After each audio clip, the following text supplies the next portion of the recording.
starting to work on this 510 here that I have, and doing the body work on it. And the thing is, I just spent, I don't know, probably a good maybe 45 minutes or so taking all the not so great body work off. At least when I do body work, I try to use Bondo as sparingly as possible. You work the metal first, you get all the dents out, you fix the weirdness in the metal as much as you can, and then you do Bondo to fill in the stuff that just you can't get out with a hammer and dolly or with heat. Well, not the case. Some people believe that just throw some Bondo on and just keep piling it up as much as you can until it's straight. Well, the problem is that if it's not, surface isn't prepped correctly, the metal will rust underneath the Bondo. And if there's weirdness in the metal, so if the metal's been stretched so that it pops, it'll eventually crack that Bondo and the Bondo will come off. So let me show you what I mean. So this is the 510. Don't know what year it is. I need to check with the owner because I don't remember what year it is. It's probably 70s, late 60s, early 70s. But anyway, so they put these box flares on, which is fine, but it looks like somebody made them themselves, and there was a lot of kind of weirdness. This side is actually the worst side.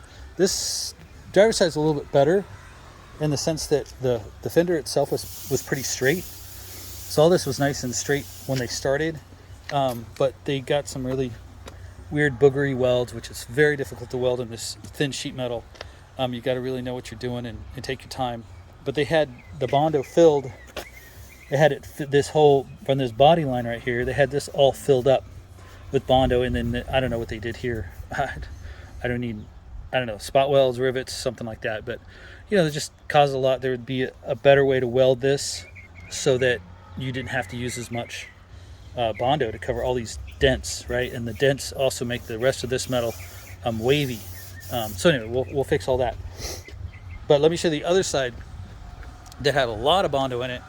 And the reason they had a lot of Bondo in it is because, and you can even see kind of in the reflection, there's these major dents here. So this is a pretty big dent. Oops, sorry. There's a really pretty big dent right here. There's another pretty big dent right here. You can see it. You can see it making a crease up on the top of that body line. There's a little tiny one here, which is not that big a deal. But they filled it all with Bondo, right? And these dents can be pushed out, right? They can be like so. This one, see how it's kind of making that popping noise, right? That's because the metal's been stretched out because it's bent.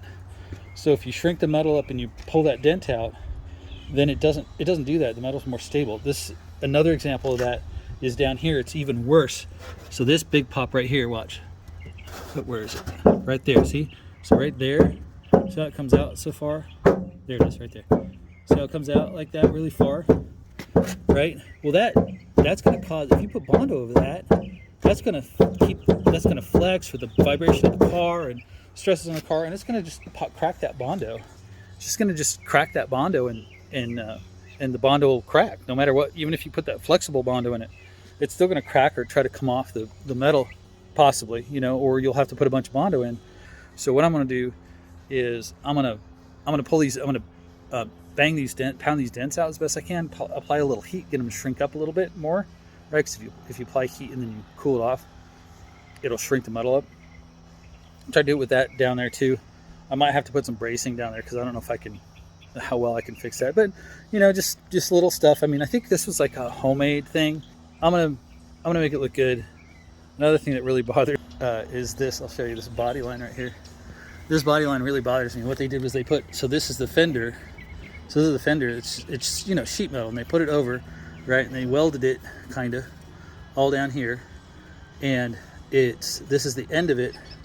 This is the end of it here, but this is the end of the fender, right? This is the curve of the fender, and they cut the fender, right? But they cut it shorter than this. So there's this weird pointy piece that's coming out here, and then there's a gap, and then there's the fender. So I think what I'm going to do is I'm either going to cut this part down so that it matches that body line, or I'm going to extend this body line back out so it matches. One or the other. And on this side, it gets even more interesting because they actually wrapped this piece of metal around to the front balance, but they kind of did the same thing over here, right? So a lot of cleanup to do, but it's kind of fun. I like figuring this stuff out and figuring out how to make it look better. I'm gonna change the angle of the top of the Flairs. I'm gonna change this so if you look at it from the side, right, you see how it starts below that body line and it looks kind of strange to me, at least. I'm gonna cut a new piece of metal. I'm gonna cut this top piece of metal out. I'm gonna cut a new piece of metal. I'm gonna make a template first and I'll show you that. I'm gonna make a template and I'm gonna make it go from this body line, from the edge of this body line to the edge of the fender flare, right? So it's all smooth. So it looks like it's a smoother transition from the fender and that body line on the fender. Driver's side is going to be a piece of cake. Passenger side is going to be a little bit more difficult because of all those other dents. And in the process of welding this fender on, and probably because these dents were already here, they took out part of this body line. So it starts, you can see it, it goes, but then it disappears because it's all this metal and weld and all this other stuff. So I'm gonna have to kind of figure out how to recreate that. But anyway, kind of new content. I'm gonna do this way. Kind of new content. If you like it, if you're interested, great. Give me a thumbs up, like and subscribe, and I'll see you in the next one. Peace.